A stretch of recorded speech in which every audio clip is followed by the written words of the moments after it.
Moments with God, a time of reflection for every day. July 4th. Tired of his parents. And the younger of them said to his father, Father, give me the portion of goods that falleth to me. And he divided unto them his living. And not many days after the younger son gathered all together, and took his journey into a far country, and there wasted his substance with riotous living. Luke 15:11-13. Dina was a young girl who lived in a home environment. Her parents were religious, and they had taught her everything about their faith. But she didn't find happiness in the faith she had grown up with. Instead, she wanted to experience new things outside the home.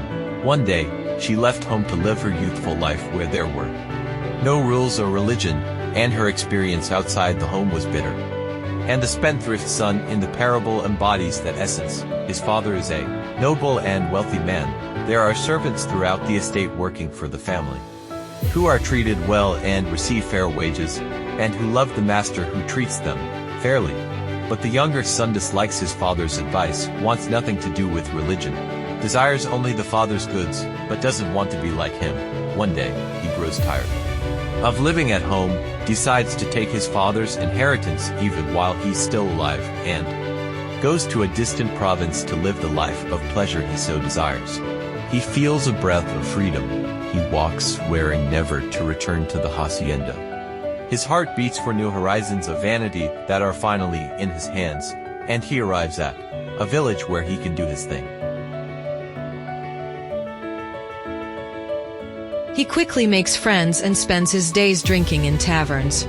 He surrounds himself with women who accompany him to enjoy his riches, and the days pass in lavish hours of celebrated music, without limits, without a guilty conscience, far from his father's house. But life was soon to change for him.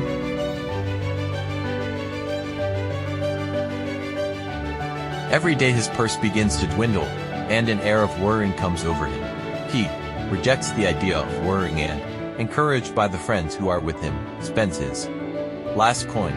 Then, hunger shatters his vanity and pride, and without friends or wives, begins to value life in his paternal home. He doesn't return out of shame yet, but instead seeks work, and in caring for the pigs, he debases himself to the point of eating their food. He can't go on. His life is over, and he has only two options: either return to his father, or die in the squalor of the place. Maybe you left the father's house. You didn't like the religion they tried to teach.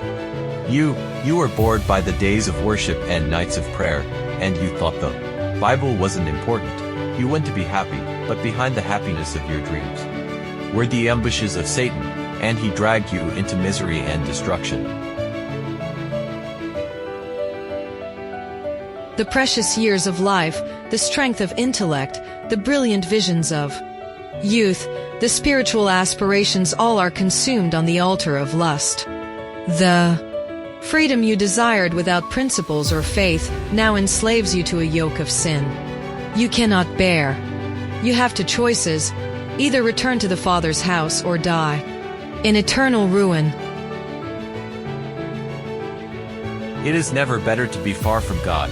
All vanity and pleasure without God are ambushes to weaken and destroy us, and there, in the ruin of life, even the memory of the Lord's mercy comes and penetrates the heart and makes us yearn for life in the Father's house.